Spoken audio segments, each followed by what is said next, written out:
Bonjour, bienvenue dans la série sur la relativité. Donc nous allons attaquer la notion de courbure. Alors, la notion de courbure peut sembler intuitivement évidente. Si je prends une simple feuille de papier, on peut se la représenter courbée, auquel cas la notion de courbure est intuitive et assez claire. En réalité, les choses ne sont pas si simples.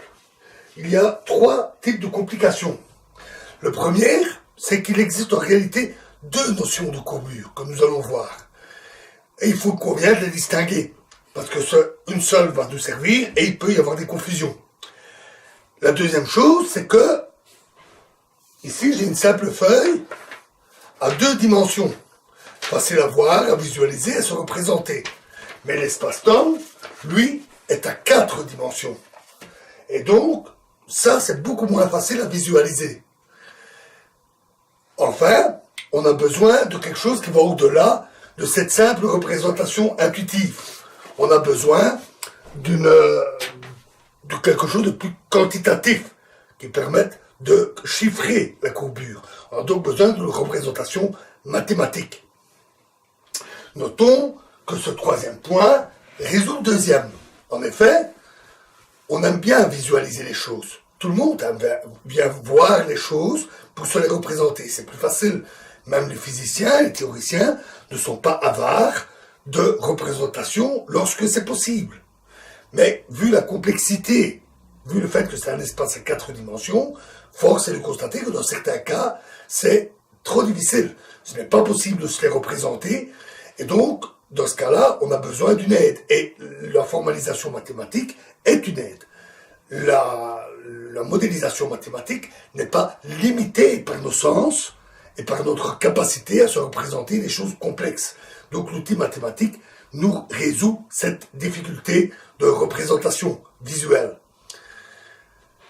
Ici, nous allons voir ces deux types de courbures, nous allons introduire ces notions et nous verrons quelques aspects quantitatifs concernant les courbures qui nous serviront par la suite. Donc ici, ce n'est qu'une introduction à cette notion. Alors, il y a donc deux types de courbures. Il y a la notion de courbure extrinsèque. Alors, la courbure extrinsèque, c'est la courbure, comme son nom l'indique, vue de l'extérieur. Si je reprends ma feuille de papier, je la courbe, je vois cette courbure, je ne suis pas à l'intérieur de la feuille. Je ne suis pas dans la feuille, je suis à l'extérieur et je peux voir cette courbure extérieure. C'est la courbure extrinsèque. Ça représente la déformation d'une variété, par exemple une feuille à 2 dimensions, dans un espace plus grand. Ici, l'espace à 3 dimensions. Un autre exemple est la sphère, le ballon. Une sphère, c'est une surface à 2 dimensions, sphérique, bien sûr, qui est plongée dans l'espace à 3 dimensions. Ce terme de plongement est d'ailleurs le terme employé en mathématiques. Il y a l'autre notion de courbure, c'est la courbure la courbure intrinsèque. Comme son nom l'indique, c'est la courbure propre à l'objet considéré, et non pas vue de l'extérieur. Elle est liée à la géométrie qui décrit cet objet, par exemple une surface, comme la géométrie d'Euclide. Et elle ne dépend pas du fait de plonger l'objet dans un espace plus grand. Voyons un exemple simple. Le cylindre. Supposons que j'ai un cylindre, donc juste la surface du cylindre, qu'on peut obtenir avec une feuille que l'on enroule sur elle-même. Ici, la découpe de la feuille. Je peux dessiner, par exemple, un triangle sur ce cylindre.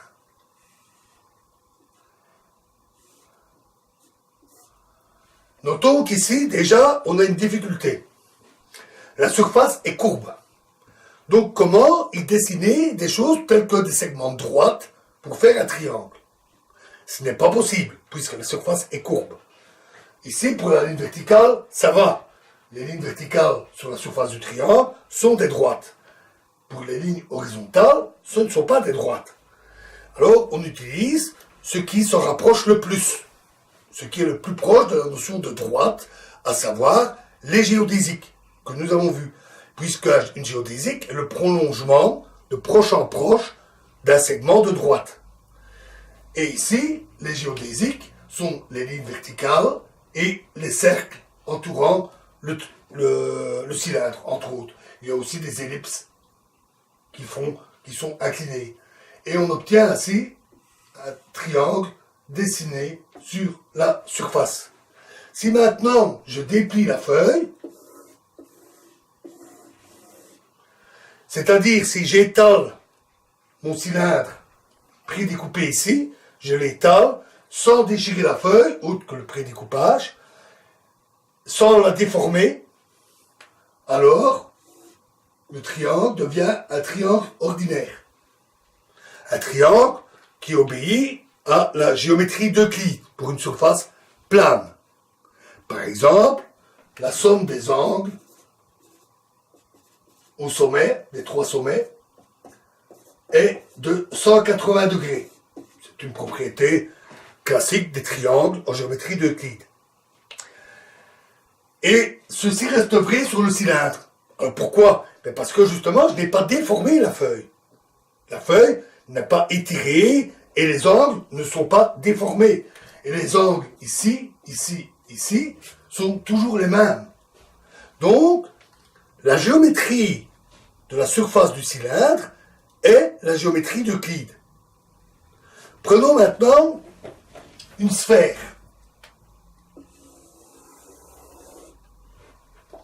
Je peux là aussi tracer un triangle qu'on appelle triangle sphérique en prenant par exemple l'équateur et deux méridiens situés à 90 degrés de longitude.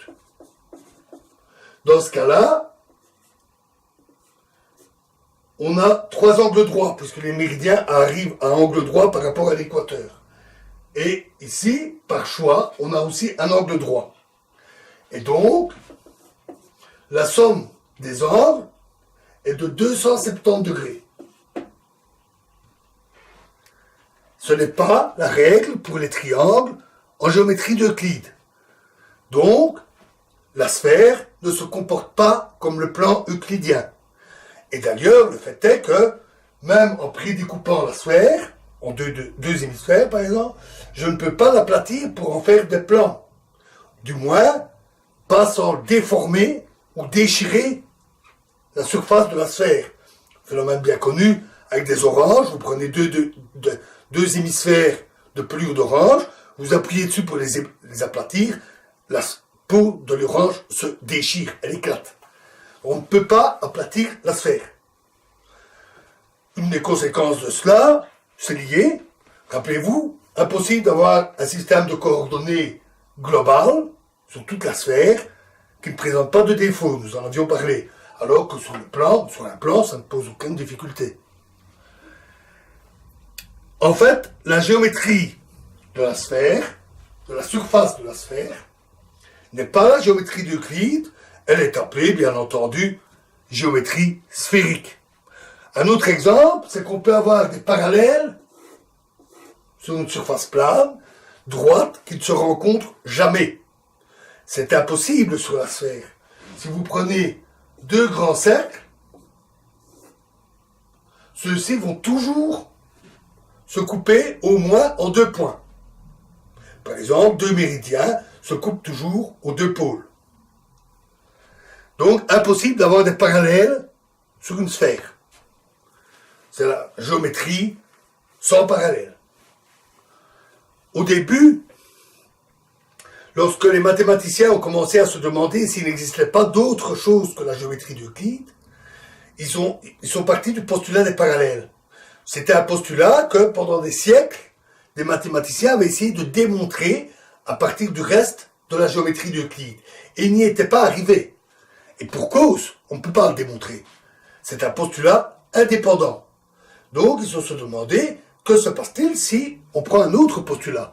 Par exemple, un postulat qui dirait, par une droite et par un point, il n'existe aucune droite parallèle passant par ce point. et la géométrie ainsi construite est la géométrie sphérique.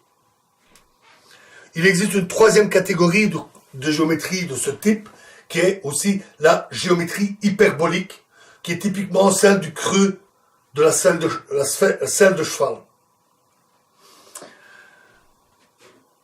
Donc, le cylindre a une courbure extrinsèque, c'est une feuille courbée dans l'espace, mais n'a pas de courbure intrinsèque. Sa géométrie est celle du plan. Alors que la sphère a une courbure extrinsèque, on la voit comme une boule, et une courbure intrinsèque.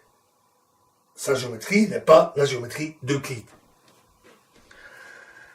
Or, qu'en est-il de la relativité générale? Alors bien sûr, là c'est l'espace-temps à 4 dimensions.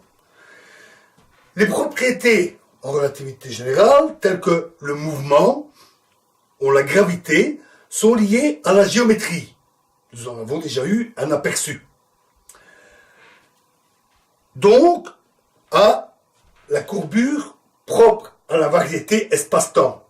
C'est la géométrie de l'espace-temps qui dicte les propriétés du mouvement ou de la gravité. Et donc, c'est la courbure intrinsèque qui intervient, pas la courbure extrinsèque. La courbure extrinsèque nécessiterait de se représenter l'espace-temps en 4 dimensions dans un espace plus vaste, à 5, 6, 7, 8 dimensions, dans lequel on représenterait l'espace-temps. Mais on n'en a pas besoin. L'espace-temps représente toute chose. C'est l'ensemble des événements. L'espace-temps est défini par ce qui s'y passe. Tout ce qui s'y passe, et donc l'espace-temps, c'est l'ensemble des choses qui se passent. C'est l'ensemble des événements, c'est l'univers. On n'a pas besoin d'un espace supérieur. On pourrait s'amuser à le faire mathématiquement, mais ce n'est pas nécessaire. Donc, la courbure extrinsèque, ici, n'a pas de signification. Seul compte la courbure intrinsèque. Ça, c'est un manque de chance. C'est un manque de chance parce que la courbure extrinsèque est facile à se représenter. C'est la feuille que l'on plie pour en faire un cylindre.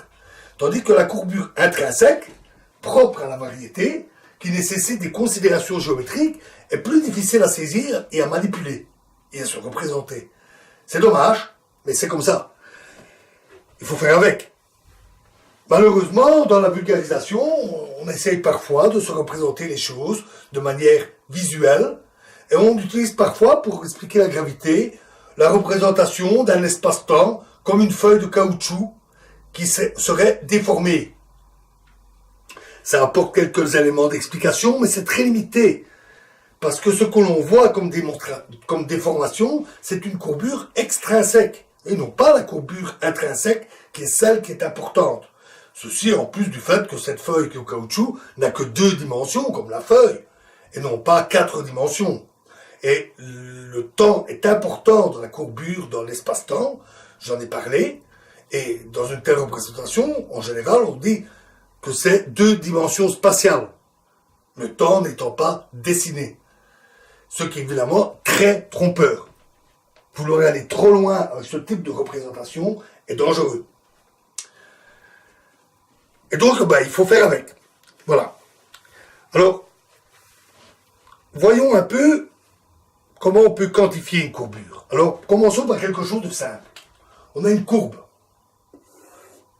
Une simple ligne courbe. Comment se représenter la courbure? Eh bien, en un point donné, la courbure peut évidemment varier de point en point, on peut tracer, ce n'est pas très bien dessiné, on peut tracer le cercle dit osculateur. Ce cercle est non seulement tangent à la courbe, mais c'est celui qui colle le mieux à la courbe.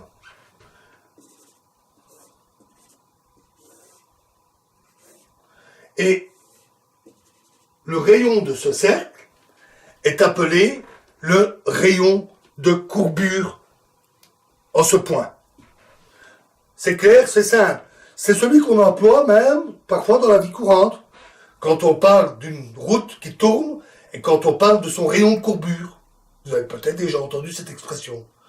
Un rayon de courbure de 100 mètres, ça tourne doucement. Un rayon de courbure de 10 mètres, c'est un cercle plus petit, ça tourne plus fort. Plus le rayon de courbure est faible, et plus la courbure est importante.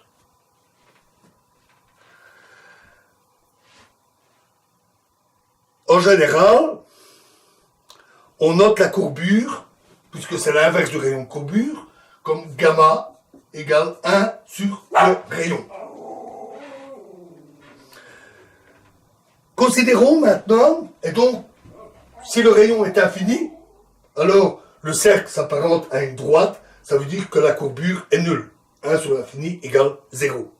C'est donc très clair. Considérons maintenant une surface.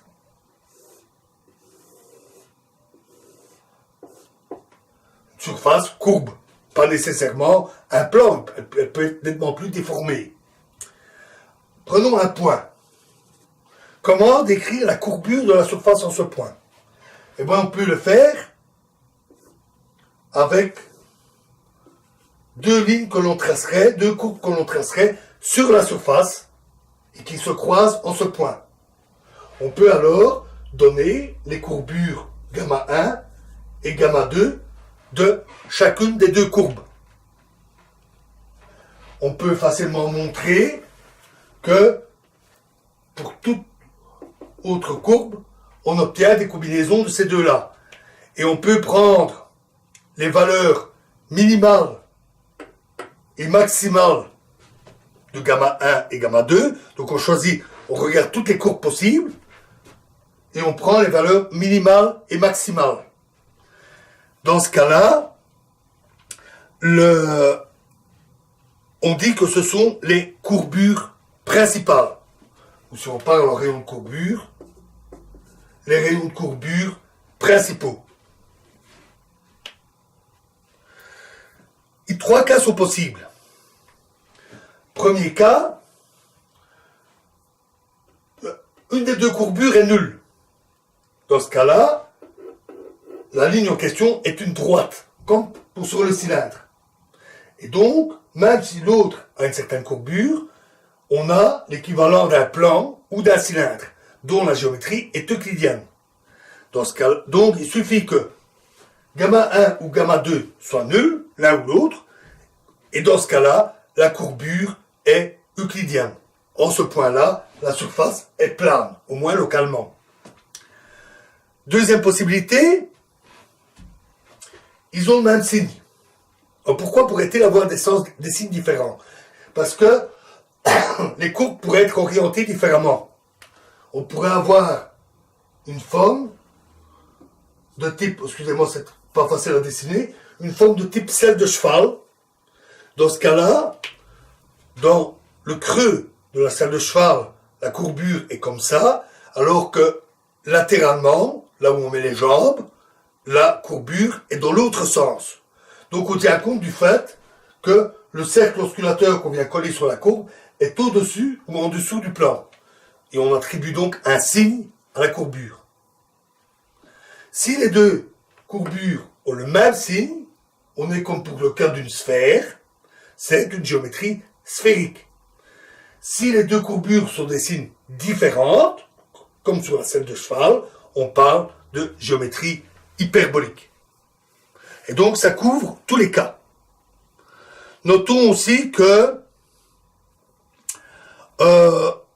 on parle de rayon moyen.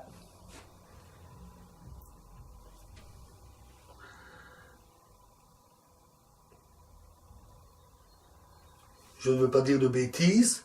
On parle de courbure moyenne comme étant gamma 1 plus gamma 2 demi. Ça, c'est ce qu'on appelle la courbure moyenne. Et on parle aussi de la courbure de Gauss comme étant pour le rayon de courbure la racine carrée de R1 fois R2. Petite notion. Pas très utile, on aura besoin de choses plus sophistiquées que cela. Voyons maintenant une dernière chose. Nous avons notre sphère et dessus, on a dessiné un triangle sphérique. Le centre de la sphère, alors c'est pas à la surface, là c'est au centre de la sphère, on trace les rayons vers les sommets du triangle, ce qui donne une espèce de cône triangulaire ici. Et on a un certain angle solide pour l'angle complet. Alors l'angle solide, c'est pour les angles en volume, comme un cône qui s'ouvre, et il vaut 4π pour la sphère complète. Tandis que pour le cercle, l'angle total, c'est 2π. On appelle, alors notons S, la somme des angles au sommet du triangle. On appelle excès sphérique E égale S moins π. Alors pourquoi? Parce que dans la géométrie d'Euclide, la somme des trois angles d'un triangle fait 180 degrés, c'est-à-dire en radian, ça fait π. Et donc l'écart à la géométrie euclidienne est représenté par S moins π. Il est clair, avec notre exemple de la sphère, 270 degrés moins 180 degrés, que l'excès sphérique est positif. On peut montrer qu'en géométrie hyperbolique, cet excès sphérique est négatif. En géométrie sphérique, au lieu d'avoir des angles élargis, on a plutôt quelque chose comme ceci. Le triangle ressemble un peu à une étoile. Pour la sphère, on démontre, c'est le théorème de Gauss-Binet, je ne vais pas donner la démonstration ici, c'est un théorème de géométrie, on démontre que l'angle solide ici est égal à l'excès sphérique. Et donc, E sur phi égale 1 est typique de la géométrie sphérique. Pour le plan, l'excès sphérique étant 0, le résultat vaut 0. Et il vaut moins 1 en géométrie hyperbolique. Voilà, cela nous donne une introduction qualitative et début de quantitatif pour la courbure. Ces notions de rayon de courbure, d'excès sphérique sont utiles. Elles vont nous servir à quantifier la courbure de l'espace-temps. Ce n'est pas un objet facile, il fait 4 dimensions, mais on peut considérer par exemple une coupe dans cet espace-temps, et on peut alors raisonner comme on vient de le faire, sur cette tranche à 2 dimensions. Et avec ça, on peut construire des objets mathématiques qui décrivent la courbure complète de l'espace-temps. Alors, ça, c'est ce que nous verrons dans la prochaine vidéo, où nous introduirons le tenseur de courbure. Je vous remercie.